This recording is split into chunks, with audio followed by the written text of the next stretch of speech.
Buongiorno a tutti e ben ritrovati in cucina. Oggi vediamo assieme come si realizzano le zucchine ripiene, nella fattispecie questa qua, la varietà rotonda, che non è facile da trovare tutto l'anno, ma tra gennaio e febbraio si possono trovare tranquillamente e dal mio punto di vista farle ripiene hanno una marcia in più.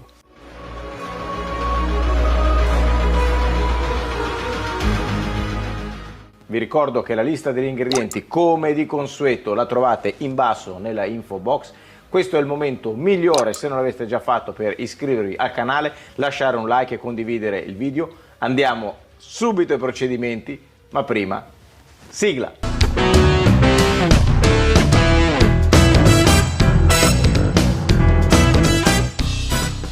La prima cosa che dobbiamo occuparci è quella di andare a svuotare la zucchina. Ovviamente va prima lavata bene, tutta quanta, lavata e asciugata. Andiamo a tirare via la calotta, la parte superiore, questa qua non la buttiamo via, mi raccomando, la mettiamo da parte e andiamo a svuotarla. In che modo? Allora, andiamo a creare una incisione centrale.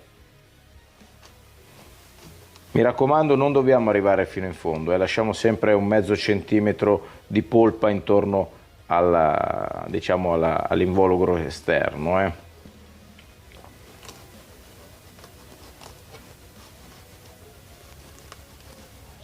Una volta stabilito questo, possiamo andare a tirarlo via o con uno scavino o semplicemente con un cucchiaio. Facciamo così, andiamo dentro. E vedete, semplicemente tiriamo via la polpa. Raccogliamo la polpa e la mettiamo momentaneamente dentro un contenitore. Andiamo a mettere un po' di sale all'interno dell'involucro e, cosa importante, andiamo con uno stuzzicadente a fare dei buchini, no? Questo può sembrare una cosa un po' inutile, ma in realtà contengono un sacco di acqua, quindi con questo metodo, quando andremo poi nelle fasi successive, riusciremo a liberarci dell'acqua in eccesso. Ne metto un pizzico anche sul pirottino e le faccio stare poi a testa giù su una pirofila con un po' di carta da forno. Ora andiamo a triturare il ripieno.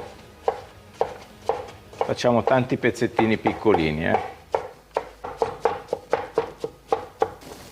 Li mettiamo dentro una bowl, aggiungo olio extravergine di oliva e un po' di sale. Mescolo il tutto, prendo una carta da forno, metto sempre girati le zucchine con i loro relativi coperchietti e li faccio andare senza niente dentro il forno a 140 gradi, 150 gradi per circa 12 minuti. Nel frattempo che le zucchine perdono la loro acqua, vado a triturare 2 pezzetti di scalogno.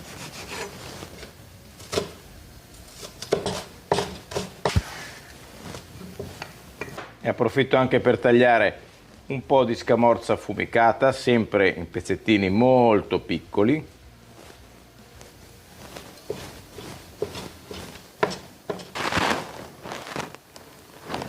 E infine vado a triturare un po' di foglie di prezzemolo. Accendiamo il fuoco, padella sopra. Aggiungo un filino di olio extravergine di oliva, dentro con lo scalogno, dentro con la zucchina, il ripieno e le cucino facendo evaporare più acqua possibile. Ottimo, abbiamo ridotto l'umidità del ripieno, possiamo andare adesso a farlo raffreddare e a metterlo da parte. Nel frattempo ci occupiamo del ripieno. Allora, nella trita andiamo ad aggiungere un uovo, le zucchine, il ripieno, aggiungo la scamorza, un po' di prezzemolo tritato, pizzico di sale e olio extravergine. Vado a ridurre a striscioline anche la mortadella e l'aggiungo al ripieno. e l'immancabile parmigiano reggiano. E il ripieno è pronto. Intanto le zucchine hanno rilasciato, come vedete, un po' di acqua, ok? Adesso le lasciamo raffreddare e le andiamo a riempire. Ora andiamo a farcire le zucchine. Allora, prendiamo il ripieno, andiamo a mettere all'interno.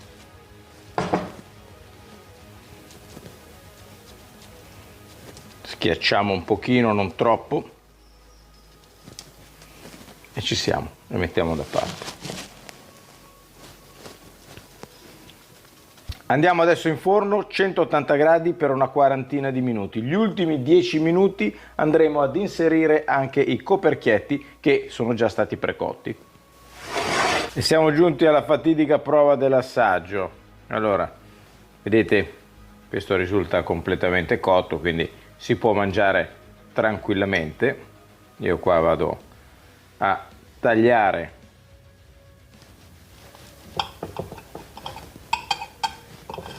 perfetto, vi faccio vedere bene, guardate come risulta all'interno. Ovviamente qui l'abbiamo sezionato, andiamo a vedere se è splendido come immagino. Mi metto qui a favore di camera e vado all'assaggio.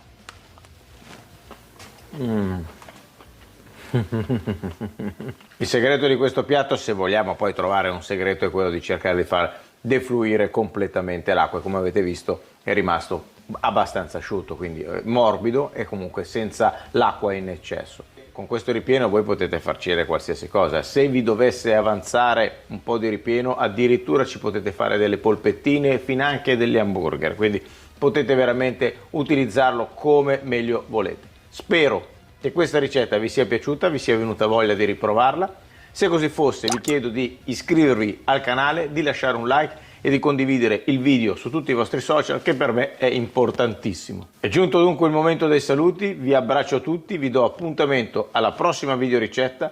Ciao a tutti dal Crapa Pelata. Ciao belle gioie, ciao!